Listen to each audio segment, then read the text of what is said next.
ভাই ছিল? দুই ভাই। কয় ভাই? দুই ভাই। দুই ভাই, হিরণ্যাক্ষ, হিরণ্যকশিপু।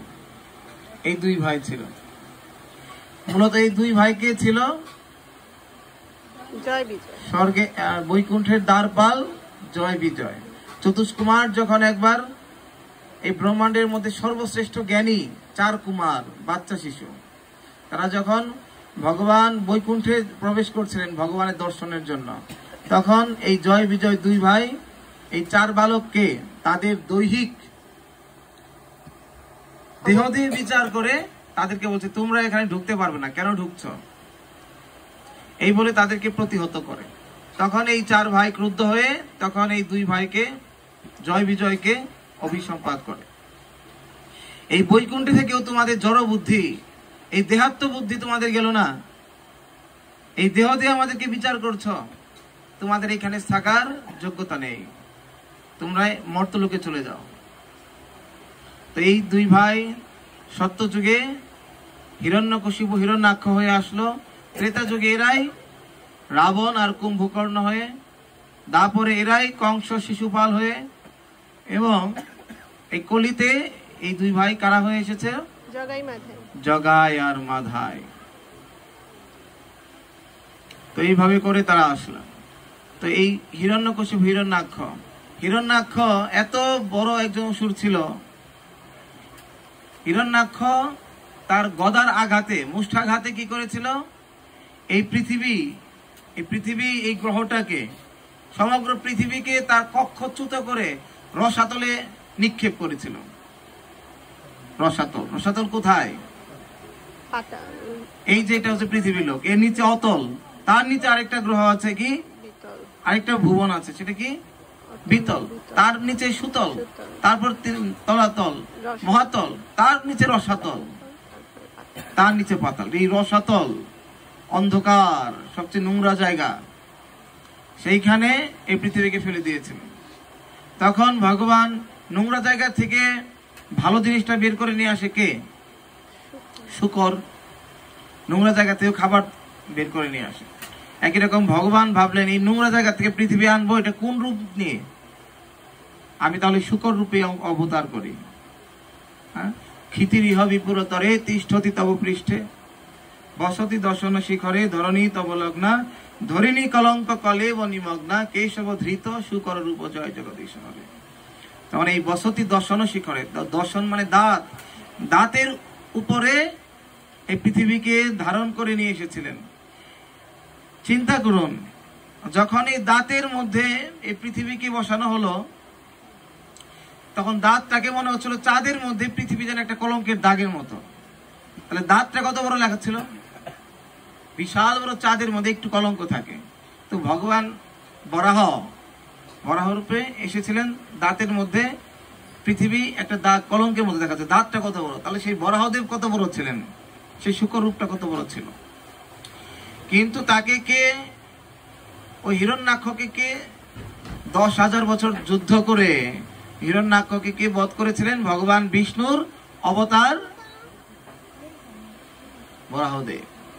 এরপর থেকে হিরণ্যকশিপু বিষ্ণুকে তার শত্রু বলে মনে করতে লাগলো। এমনিতেই অসুরদের শত্রু হচ্ছে বিষ্ণু, কিন্তু তারপর থেকে ঘোর শত্রু হয়ে গেল। বিষ্ণু নাম আমার রাজ্যের কোথাও থাকবে না। এই বিষ্ণু যেহেতু আমার ভাইকে মেরেছে, আমাকেও মারবে। তার জন্য কি করতে লাগলেন? এই অসুর বর্জ্য, এই অসুর শ্রেষ্ঠ অসুর রাজ কি করতে লাগলেন? সর্বকালের সর্বশ্রেষ্ঠ অসুর ধ্যান করতে লাগলেন। আমাকে এখন শক্তি অর্জন করতে হবে, এমন অমোঘ শক্তি অর্জন করতে হবে যাতে করে বিষ্ণু আমাকে কিছু না করতে পারে, আমাকে অমর হতে হবে। অমর হওয়ার জন্য সর্বশ্রেষ্ঠ দেবতা কে? পিতামহ ব্রহ্মার কাছে ধ্যান করতে লাগলেন। ধ্যান করতে করতে এক পায়ের উপর দাঁড়িয়ে দুই হাত এইভাবে করে ধ্যান করতে, এক পায়ের উপর দাঁড়িয়ে মাথার উপরের দিকে দিয়ে হাজার হাজার লক্ষ লক্ষ বছর ধ্যান করতে করতে তার শরীর পুরো স্তূপ পড়ে গেছে। ব্রহ্মা বলছে, এরকম আকুল ভাবে কে ডাকে আমাকে? আমি স্থির থাকতে পারছি না এই ডাকে। কে ডাকছে? এই দিক থেকে শব্দ আসছে, ধ্বনি আসছে, ওম ওম এরকম ধ্বনি আসছে, কিন্তু কাউকে খুঁজে পাচ্ছেন না। মানে এত লক্ষ বছরের মধ্যে তার দেহের উপরে বিশাল এক মাটির স্তূপ পড়ে গেছে। ওই ঢিবি, সারা শরীর, রক্ত, মাংস, সমস্ত কিছু কে খেয়ে ফেলেছে? এই পোকা খেয়ে ফেলেছে। শুধু অস্থির ভেতরে প্রাণ বায়ুটাকে ধারণ করে ধ্যান করে যাচ্ছে। ব্রহ্মরন্ত্রী প্রাণকে ধারণ করে ধ্যান করছে। তখন ব্রহ্মা তার কমণ্ডল থেকে জল এনে তাকে পুনর্যৌবন দান করলেন। বলছে, বৎস তুমি কি চাও? বলছে, আমি যা চাই আমাকে দিবেন? বলছে, হ্যাঁ অবশ্যই দিব, আর যদি আমার সাথে সামর্থ্যের মধ্যে থাকে অবশ্যই দিব। বলছে, আমাকে অমরত্ব দান করুন। অমরত্ব? তখন ব্রহ্মা বললেন, পিতামহ ব্রহ্মা বললেন, অমর তো আমি নিজেই আমি অমর না, আমি তোমাকে কি করে অমর করব? দয়া করে পুত্র তুমি অন্য কোনো বর চাও। বলছে, না, যদি সম্ভব হয় দিন, নচেত চলে যান। বলছে, আমার পক্ষে সেটা দেওয়া সম্ভব না। আবার ধ্যান করতে লাগলেন। তার ধ্যানের এত প্রভাব, এত উত্তাপ, সৃষ্টি ধ্বংস হওয়ার উপক্রম হয়েছে। সমস্ত জীব সন্তুল উত্তপ্ত হয়ে গেছে, ভূমি কম্পিত হচ্ছে, সারা পৃথিবী উত্তপ্ত হয়ে গেছে, কোন প্রাণী প্রাণ ধারণ করতে পারছে না। সকলেই বলছে, ত্রাহিমাম ত্রাহিমাম রক্ষমাম রক্ষমাম পাহিমাম। কিন্তু আবার ব্রহ্মা আসলেন, আবার ব্রহ্মা এসে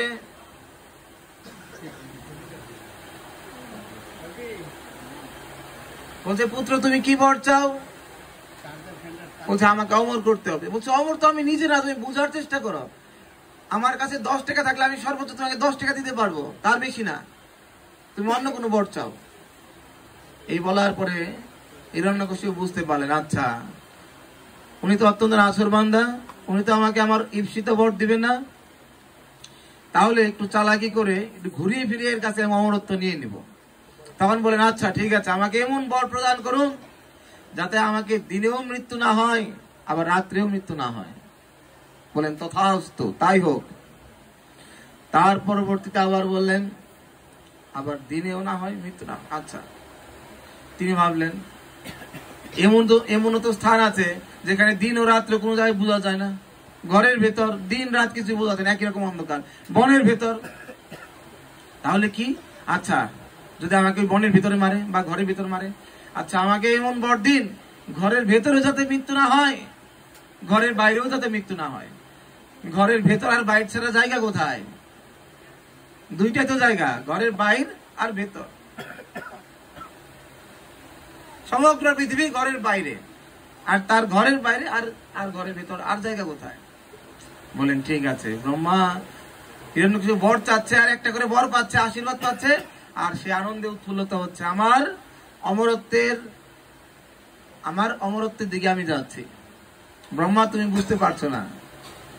তখন সে বলছে, ঠিক আছে, আমাকে যাতে কোনো মানুষও না মারতে পারে, কোনো পশুও না মারতে পারে, কোনো দৈত্যও না মারতে পারে, কোনো দেবতাও না মারতে পারে। মানুষ আর পশু ছাড়া কি আছে? মানুষ আর পশু ছাড়া দৈত্য দানব। তারপরে ভাবলেন, আচ্ছা ক্ষুদ্র একটা জীবাণু তো জীবন নাশের কারণ হতে পারে। তখন কি বললেন? আচ্ছা, সবশেষে বললেন, সৃষ্টির কোন জীবই যাতে আমাকে না মারতে পারে। সব ব্যবস্থা বললেন, তথাস্তু তথাস্তু, তাই হোক তাই হোক তাই হবে।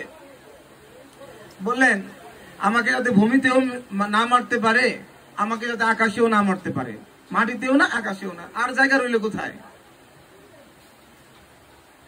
এইভাবে করতে করতে আমাকে যাতে অস্ত্র দিয়েও না মারতে পারে, আমাকে অস্ত্র ছাড়াও না মারতে পারে। বল, তথাস্তু। যেভাবেই চাচ্ছে তাই বলছে। তখন সবশেষে সে হাসতে লাগলো। আমি জানতাম এই ব্রহ্মাণ্ডের আপনি সর্বশ্রেষ্ঠ জ্ঞানী, কিন্তু আপনি যে এত মূর্খ, অমরত্ব দিবেন না করতে করতে আমাকে অমরত্ব দিয়ে দিয়েছেন, এটা আপনি বুঝতেই পারেননি। তখন তার অমোঘ শক্তির বলে বলিয়ান হয়ে স্বর্গ মর্ত্য পাতাল 3টা লোককে দখল করেছেন। স্বর্গের সমস্ত দেবতাকে মুষ্ঠাঘাত করে, পদাঘাত করে তাদেরকে বলছে হয় দাসত্ব স্বীকার করো, নাহলে স্বর্গ রাজত্ব ত্যাগ করো। তাদেরকে বেঁধে রেখেছেন। 6টা ঋতুকে তার কুক্ষিগত করে ফেলেছেন। সবকিছু পরিবর্তন হয়ে গেছে, পৃথিবীর সব পরিবর্তন। গ্রীষ্মকালে শীত হবে, শীতকালে বৃষ্টি হবে, গ্রীষ্মকালের ফল শীতকালে ধরবে, শীতকালের ফল গ্রীষ্মকালে ধরবে, যাতে পৃথিবীর মানুষ বুঝতে পারে এখন এই পৃথিবী আর বিষ্ণুর নিয়ন্ত্রণে নাই, হিরণ্যকশিপুর নিয়ন্ত্রণে এসে গেছে। এই যে এখন দেখতে পাই আমরা এই হিরণ্যকশিপুর প্রভাব। শীতের দিনের ফসল গরমের দিনে, গরমের দিনের তা শীতের দিনে, আম শীতের দিনেও পাওয়া যায়। তো এইভাবে আমরা দেখতে পাচ্ছি এটা হিরণ্যকশিপুর থেকে শুরু হয়েছিল। সবাই যাতে বুঝতে পারে, যাতে করে কি যে এখন ভগবান বিষ্ণুর শক্তি হারিয়ে গেছে, এখন হিরণ্যকশিপুই ভগবান।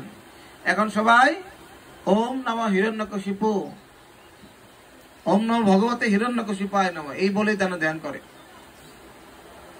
এইরকম করে সবার ধ্যান বন্ধ করে দিয়েছে, বিষ্ণু নাম বন্ধ করে দিয়েছে। এইরকম করতে করতে পৃথিবীতে যখন এই অবস্থা, সে অবস্থাতে সারা পৃথিবীর সবার বিষ্ণু আরাধনা বন্ধ করে দিয়েছে, বিষ্ণু নাম উচ্চারণ বন্ধ করে দিয়েছে। অথচ তার গর্ভেই এক মহান বিষ্ণু ভক্তের জন্মগ্রহণ করলো, তার স্ত্রীর গর্ভে, তার ঔরসে। সে কে? সে ভক্তের শ্রেষ্ঠ প্রহ্লাদ মহারাজ কি। এবং সেই প্রহ্লাদ মহারাজ তাকে ছোটবেলা থেকেই যাতে অসুর হতে পারে, যাতে করে ভগবানের ভক্ত না হয়, তার জন্য কি অসুরের গুরুকুলে পাঠালো। ষণ্ড অমর্ক তাদের শিখাচ্ছে যে কোনোভাবে যাতে বিষ্ণু ভক্তি না করে। ক্লাসের ফাঁকে ফাঁকে যে টিফিন থাকে, টিফিনের ফাঁকে বন্ধুদের নিয়ে বসে বলতো, এই বন্ধুগণ, এই মানব জীবনের উদ্দেশ্য কি জানো? এই মানব জীবন লাভ করে আমাদের প্রধান কর্তব্য হচ্ছে কৌমার থেকেই, জীবনের শুরু থেকেই আমাদের ভগবানের ভক্তি করা উচিত, ভগবানের ভজনা করা উচিত, ভগবানের গুণকীর্তন গাওয়া উচিত। এখন সবাইকে ভগবানের নাম করে বন্ধ করছে, কিন্তু এখন হিরণ্যকশিপু তার ছেলেই ভগবানের নাম করছে। এখন ছেলেকে বন্ধ না করতে পারলে তো অবস্থা খারাপ। তখন ছেলেকে বারবার বোঝাচ্ছে, তুমি বিষ্ণু নাম করবে না, বিষ্ণু আমার শত্রু। কিন্তু কোনোভাবেই বন্ধ করতে পারছে না। ষণ্ড অমর্ক দুই গুরু, তারা ব্যর্থ। বলছে আপনার ছেলেকে তো আমরা অসুর বানাতে পারবো না, উল্টা আমার এই গুরুকুলে যত অসুর আছে, আপনার ভক্ত ছেলে তাদেরকে অসুর থেকে ভক্ত বানিয়ে ফেলছে।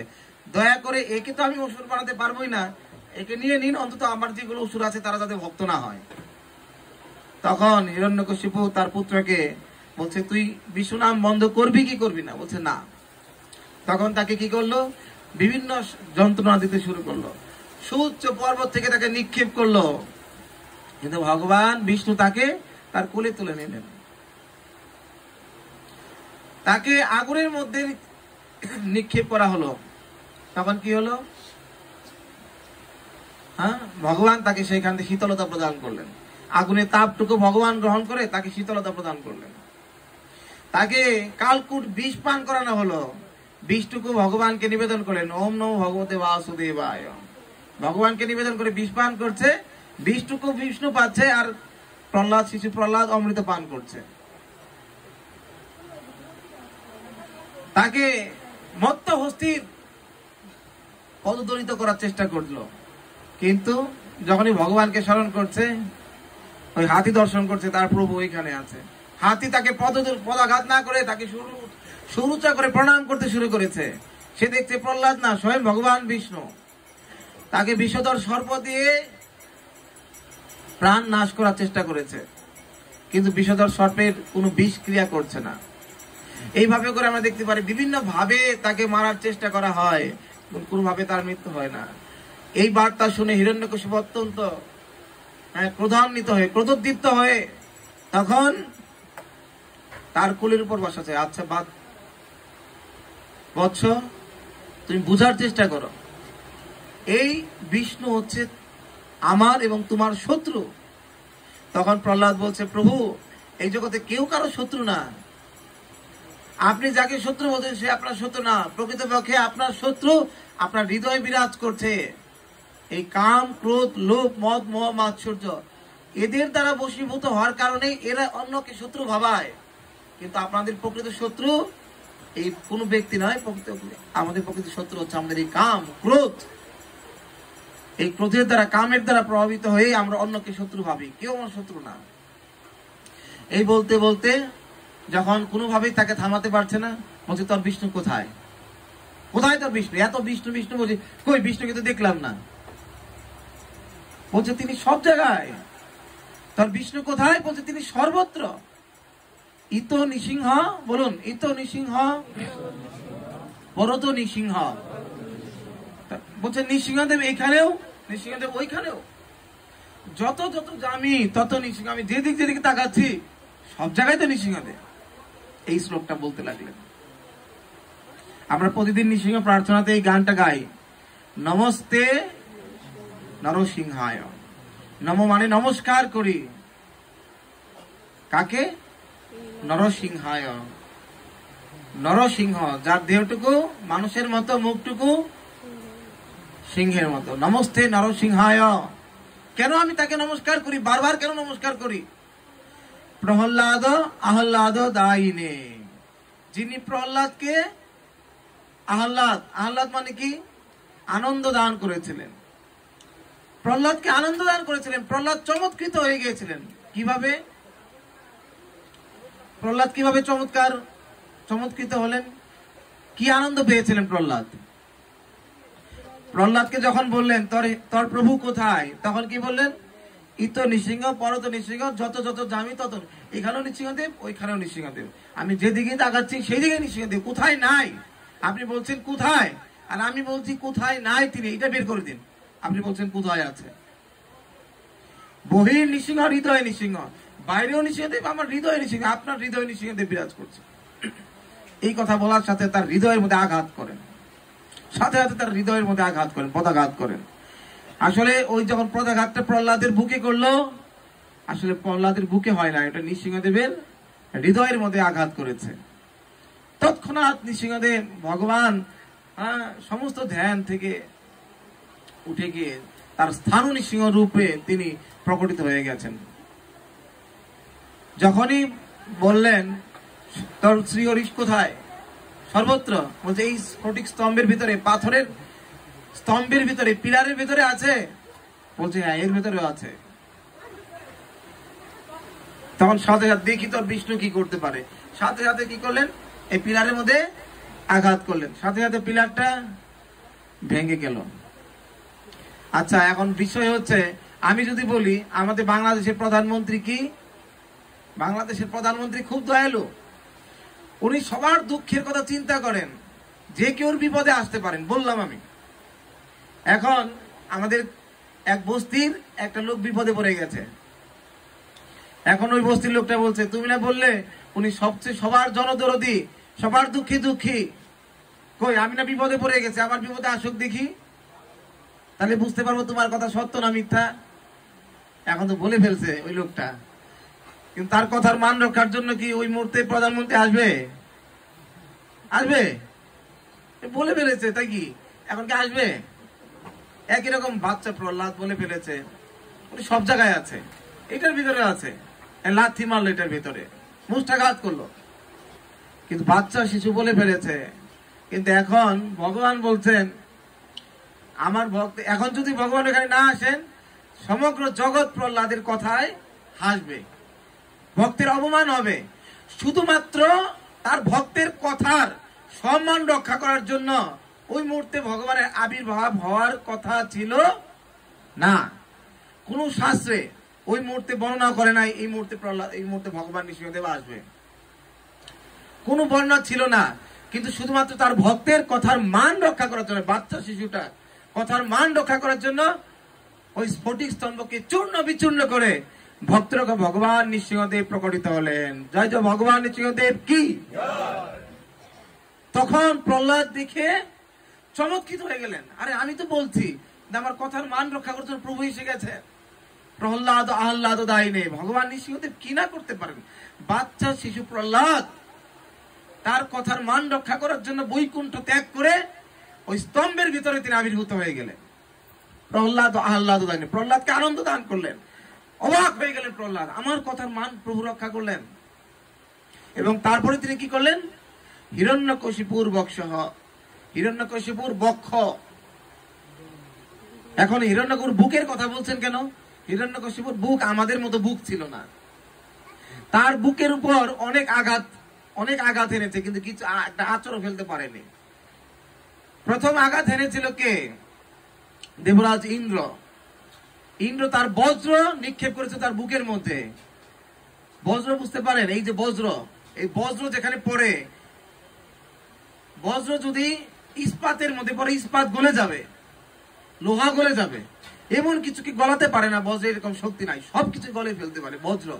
কিন্তু সেই বজ্র যখন সমগ্র বজ্রকে একত্র করে ইন্দ্র যখন হিরণ্যকশিপুর বুকে নিক্ষেপ করলো, তার বুকে তো কোনো আঁচড় পড়লো না, বজ্রই গলে গেল।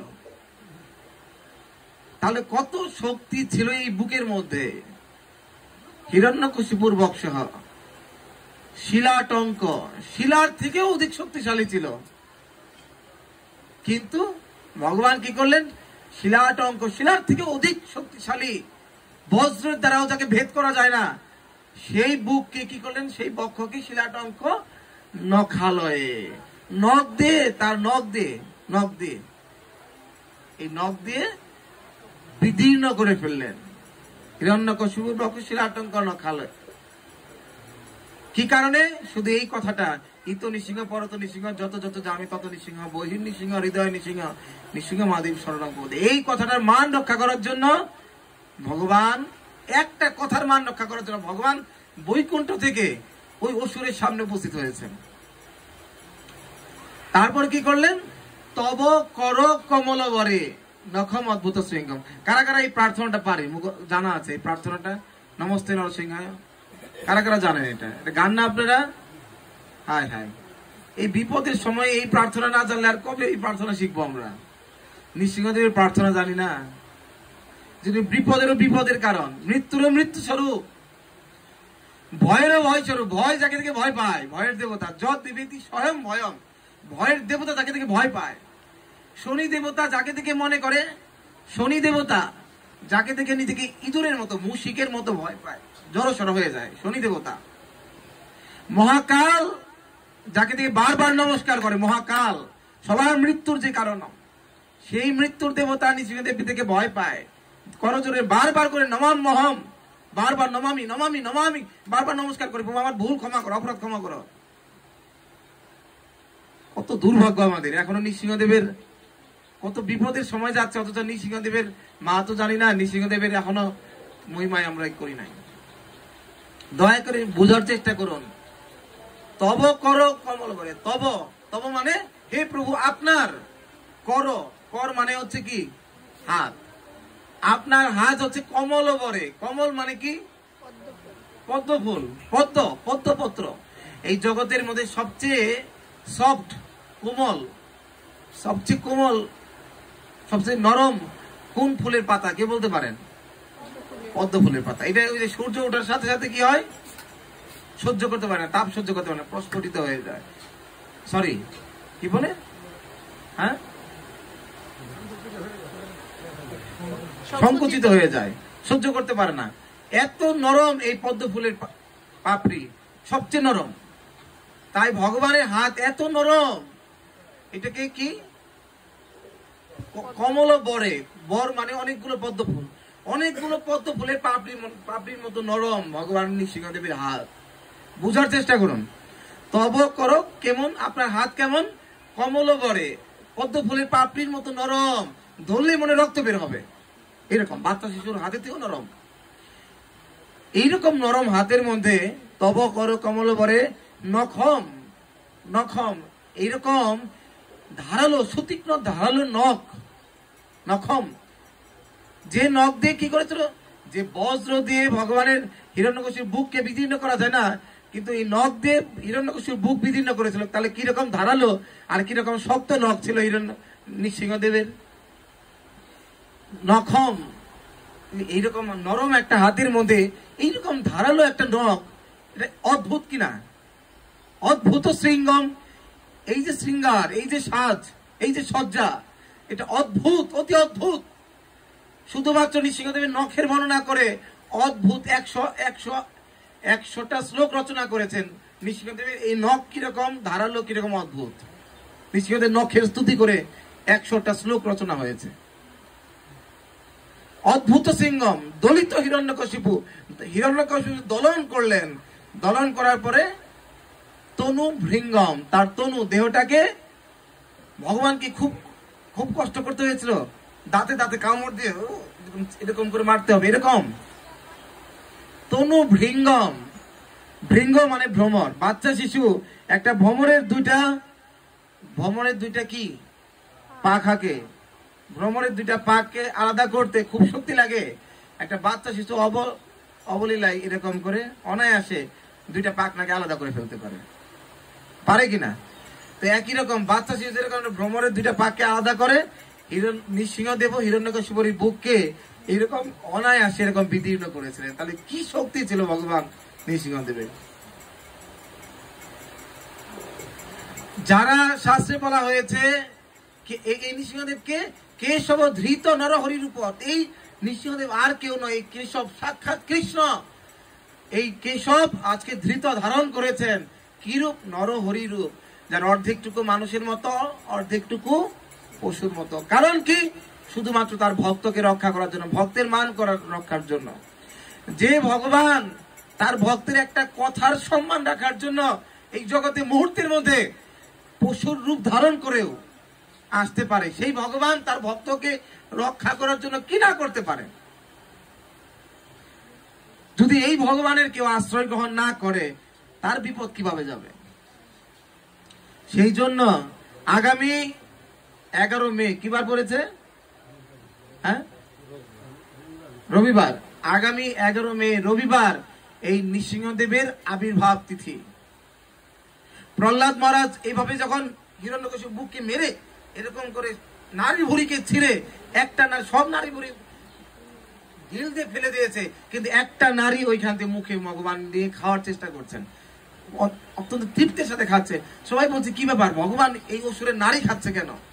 বলছে এই হচ্ছে সেই নারী যে নারীর ঔরসে এই শুদ্ধ ভক্ত প্রহ্লাদ এসেছিল। এই নারীটা কত স্বাদ, এটা ভগবান খাচ্ছে। তো প্রহ্লাদকে, নৃসিংহদেবকে কেউ থামাতে পারছেন না, এত এত তার শরীর থেকে আগুন বেরোচ্ছে, নখ থেকে কোটি সূর্য সমপ্রভম, তার নখ থেকে কোটি সূর্যের তাপ বিকৃত হচ্ছে। সমস্ত দেবতা, শিব, মহাদেব, ইন্দ্র সবাই ভয় পেয়ে সবাই দূরে চলে গেছে। এই মুহূর্তে সবাই লক্ষ্মী দেবীকে বলছে, হে দেবী লক্ষ্মী, আপনি ভগবানের সবচেয়ে কাছে, আপনি ভগবান নিত্য বক্ষ বিলাসিনী, নিত্য চরণ সেবা করেন, আপনি যদি থামাতে পারেন। লক্ষ্মী দেবী বলছে, আমি ভগবানের এরকম রাগের উগ্র মূর্তি এর আগে কখনো দেখি নাই, আমি যেতে পারবো না, আমার ভয় লাগছে। তাহলে কে থামাবে? বলছে একমাত্র যার জন্য এই ক্রোধ, সেই যদি যায় সেই থামাতে পারবে। কে? বলছে প্রহ্লাদ। প্রহ্লাদকে যখন বলছে এই বাচ্চা শিশু ভগবানের শরীর দিয়ে আগুনের লেলিহান, সর্বতোমুখম, চারদিকে তার মুখ, অনন্ত বাহু, অনন্ত আগুন বেরোচ্ছে, আগুনের অগ্নি মানে কোটি কোটি অগ্নি, আগ্নেয়গিরি যেন লাভা যেন এরকম বিকিরণ হচ্ছে। কি অদ্ভুত দৃশ্য! এইরকম অবস্থায় কেউ সামনে যেতে সাহায্য পাচ্ছে না। ওই মুহূর্তে প্রহ্লাদ মহারাজ, শুদ্ধ ভক্ত প্রহ্লাদ, একটা হাতে মালা নিয়ে ভগবানের স্তব করতে করতে ভগবানের দিকে গিয়ে ভগবানকে মালা পরে দেওয়ার চেষ্টা করছে। প্রহ্লাদ হচ্ছে এইটুকু নৃসিংহদেবের কাছে, আর নৃসিংহদেব হচ্ছেন কি পাহাড়ের থেকে উঁচু। আমার যাওয়ার সৌভাগ্য হয়েছিল, যে স্তম্ভ ভেঙে ভগবান নৃসিংহদেব এসেছিলেন, অহবিলম উগ্র স্তম্ভ। তো আশ্চর্যের বিষয়, ওই পাহাড়ে উঠতে আমার লেগেছিল 5 ঘন্টা সময় মতো। তাও পাহাড়টা এরকম সিঁড়ি নাই, কোনো সিঁড়ি নাই, দড়ি বেয়ে বেয়ে এরকম উঠতে হবে উঁচু, এরকম হাতের এনার্জি শেষ হয়ে যাবে। অনেকে যদি মনে করেন ভালো করে খেয়ে উঠবো, তা উঠতে পারবে না, আবার খালি পেটে গেলে উঠতে পারবে না, শুধু গ্লুকোজ নিতে হবে, স্যালাইন গ্লুকোজ নিয়ে উঠবে, ওইরকম করে একটু ক্লান্ত হবে গ্লুকোজ নিয়ে উঠবে। আর জয় নৃসিংহদেব ভগবান কি জয়, এরকম ধ্বনি দিয়ে উঠতে হবে। এই শক্তিতে আমার প্রথম 20 মিনিট পর এই সব শক্তি শেষ, আরো 4-5 ঘন্টা কিভাবে যাব? শুধু নৃসিংহদেবের ধ্বনি করতে করতে উঠতে উঠতে উঠতে উগ্র স্তম্ভের উপরে, পাহাড়ের উপরে, মেঘের উপরে উঠে গেছে, মেঘের স্তরের উপরে উঠার পরে বলছে এই হচ্ছে সেই জায়গা যে জায়গাটা ফেটে নৃসিংহদেব আবির্ভূত হয়েছিলেন। হিরণ্যকশিপুর যে প্রাসাদ ছিল, এই প্রাসাদের এটা পিলার, এই পাহাড়ের উপরে ওঠে। তার মানে সমগ্র পাহাড়টা ছিল হিরণ্যকশিপুর একটা প্রাসাদ, সমগ্র পাহাড়টা জুড়ে দেখালেন। অবিশ্বাস্য। তাহলে নৃসিংহদেব কত বড় ছিলেন আর প্রহ্লাদ কত ছোট। মালা পরে দেবে নৃসিংহদেবকে, দেখো মালা পরাবে, কিন্তু চেষ্টা করছে, কিন্তু নৃসিংহদেব কোথায়, তখন তো পারছে না। ভগবান এত ক্রোধ উঠেছে, কিন্তু তার ভক্ত তাকে মালা পরাতে পারছে না, এই যে নাগাল পাচ্ছে না, এটা থেকে ভগবানের সব ক্রোধ চলে গিয়ে ভগবানের হাসতে শুরু করলেন। তখন হিরণ্যকশিপু নৃসিংহদেব প্রহ্লাদকে তার হাতে করে নিয়ে তার গলার সামনে আসলেন, এভাবে ধরলেন। তখন প্রহ্লাদ মহারাজ এই মালাটা নৃসিংহদেবের বুকে এর গলায় করে দিলেন। হরে কৃষ্ণ। তখন ভগবান এত খুশি হলেন, নৃসিংহদেব তখন প্রহ্লাদকে বুকে জড়িয়ে ধরে তার সমগ্র ক্রোধ প্রশমিত হয়ে গেল। তখন প্রহ্লাদ মহারাজ নৃসিংহদেবকে জিজ্ঞাসা করছেন, হে প্রভু, আমি আপনার কি করে এত প্রিয় ভক্ত হলাম? আমি এমন কি করলাম যার জন্য আপনি আমার একটা বাক্যকে রক্ষা করার জন্য শুধুমাত্র এই জগতে আসলেন? আপনি তো এমনি মেরে ফেলতে পারতেন। বলছে, আমি যদি এমনি মারতাম তাহলে সারা জগৎ তোমার কথার সত্যতা মানত না, তুমি যে কত মহান। বলে, আমি এত মহান ভক্ত কি করে হলাম? বলছে, দেখো, তুমি গত জন্মে একজন রাজার রাজপুত্র ছিলে। ওই রাজার যতগুলো পুত্র ছিল সবাই ছিল সৎ, কিন্তু তুমি ছিলে একমাত্র অসৎ, কুলাঙ্গার, বিশ্বাসক্ত। তাহলে অসৎ হলে কি করে এক জীবনে এত বড় মহান ভক্ত হলাম? বলছে, দেখো, তুমি বেশ্যার প্রতি এত আসক্ত ছিলে, তোমার পিতার সমগ্র আদেশ লঙ্ঘন করে তাদের ত্যাগ করলে। তোমার পিতা তোমাকে ত্যাগ করে দিয়েছিল, তখন যখন তোমার পিতা ত্যাগ করে দিল, তোমার এখন সহায় সম্বলহীন, তখন ওই বেশ্যা তোমাকে কি করলো? ওই বেশ্যা তোমাকে যখন টাকা শেষ, ওই বেশ্যাও তোমাকে ত্যাগ করে দিল, বেশ্যার সাথে মনোমালিন্য হলো। বেশ্যার সাথে মনোমালিন্য হবার পর সারাদিন তুমি চিন্তা করলে, হায়, সারা জীবন পিতা মাতা আমাকে কত ভালোবেসেছে, আমি তাদের কথা শুনি নাই, আমি বেশ্যাকে ভালোবেসেছি, অথচ এই টাকা ফুরিয়ে যাওয়ার সাথে সাথে বেশ্যা আমাকে ত্যাগ করে দিল। আর বেশ্যাও ভাবছে, সমাজে কত না নারী আছে, তারা স্বামী নিয়ে সংসার করছে, আর আমি কিসের জন্য ধিক্কার আমার এই স্ত্রীত্বের, আমি কেনই পাপ করলাম? এই বলে সারাদিন না খেয়ে আছে, সারা রাত না খেয়ে আছে, রাতটা জেগেছিল আর কান্না করছে। একটা পুরাতন একটা ভগ্ন একটা ঘরের পাশে একটা ছিল। তো বলছে, এই যে তোমরা না খেয়েছিলে, পরের দিন তোমরা কি করেছিলে? ওই পথ দিয়ে কোনো এক ঋষি যাচ্ছিল, তখন তোমরা ওইখানে কি করেছিলে? আমার প্রসাদ পেয়েছিলে। বলছে, এই যে সারাদিন না খেয়েছিলে তোমরা, সেই দিনটা ছিল আমার আবির্ভাব তিথি, নৃসিংহ চতুর্দশী ব্রত মহোৎসব। কি তোমরা অজ্ঞাত সারে এই আমার নৃসিংহ চতুর্দশী না খেয়ে উপবাস করেছিলে, এবং সারাদিন সারা রাত তোমরা অনুতপ্ত হৃদয়ে আমাকে স্মরণ করেছিলে। হে ভগবান, আমাদেরকে আরেকটা সুযোগ দাও। এই একটা ব্রত করার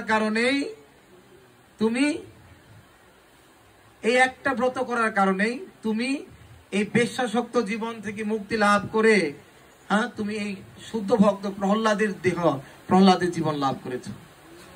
তার মানে আমরা কল্পনা করতে পারি এই ব্রতটা কত মাহাত্ম্যপূর্ণ। তাই, এবং ওই বেশ্যা পরবর্তী জীবনে স্বর্গের অপ্সরা আয়োজন করলেন। ভগবান নৃসিংহদেব বলছেন, এই ব্রতের মহিমা অনন্ত নাগ অনন্ত মুখে বর্ণনা করতে পারে না। আমার কি কথা, অনন্ত নাগ অনন্ত মুখে বর্ণনা করতে পারে না। তাই এই ব্রত যেমন মাহাত্ম্যপূর্ণ, কিন্তু যদি কোনো মানুষ জ্ঞাত অজ্ঞাত সারে এই ব্রতটা না করে, এই ব্রত মহিমা জানার পরেও যদি অবহেলা পূর্বক যদি কেউ ব্রত না করে, সূর্য চন্দ্র যতদিন আছে ততদিন তাকে নরক যাতনা ভোগ করতে হবে। হরে কৃষ্ণ। তো সেই জন্য এই একটা ব্রত করলে শত সহস্র একাদশীর ফল লাভ হয়। তো সেই জন্য সবাইকে আমি করজোরে মিনতি করছি, আপনারা কেউ বিপদ চান না বিপদ থেকে মুক্তি চান? এই জগতের প্রতি পদে পদে বিপদ, এবং এই জগৎ ত্যাগ করার পরে আরো বড় বিপদ শুরু হবে। 28 প্রকারের নরক, 84 লক্ষ জনি ভ্রমণ, এই বিপদের তো শেষ নাই। যদি সত্যিকার অর্থেই আমরা বিপদ থেকে রক্ষা পেতে চাই, তাহলে আমাদেরকে এই ব্রতটা অত্যন্ত নিষ্ঠার সাথে পালন করতে হবে। একটা ব্রতই যথেষ্ট। আমাদের সর্বরক্ষকরম পূর্ণম সর্ববিষ্ট সর্ব শ্লোকটা ভুলে গেলাম। ওইখানে বলা আছে সমস্ত বিপদ, একটা ব্রত সমস্ত বিপদ নাশ করতে, সমগ্র পাপ বিনাশ করতে। এমন কোন পাপ নাই যে এই ব্রত প্রভাবে ক্ষয় করতে পারে না। এমন কোন বর নাই যা সর্ববর, সমস্ত প্রকারের বর এই ব্রত আমাদেরকে প্রদান করতে পারে, সমস্ত অভীষ্ট পূর্ণ করতে পারে একটা ব্রত। তাই কেন আমরা করব না? কিন্তু বিশ্বাস হয় না আমাদের। তাই সকলের কাছে করজোরে, বিশ্বাস হোক না হোক, পূর্ণ নিষ্ঠা সহকারে এই একটা ব্রত আপনারা করুন, ভক্ত সঙ্গে করার চেষ্টা করুন। হ্যাঁ, এখানে আপনারা অভিষেক করতে পারেন আমাদের ইসকন মির্জাপুর মন্দিরে। এবার আমরা আমাদের মির্জাপুর মন্দিরটাই লক্ষ্মী নৃসিংহ মন্দির। ওইখানে দেখুন আমাদের এই মন্দিরটা কোনোভাবে দিবে না। আজকে 5 বছর আগে ওইটা ছিল লক্ষ্মী নারায়ণ মন্দির, 200-300 বছর আগে। তো এখন আমাদের তো ইসকনের লক্ষ্মী নারায়ণ মন্দিরের পূজা হবে না।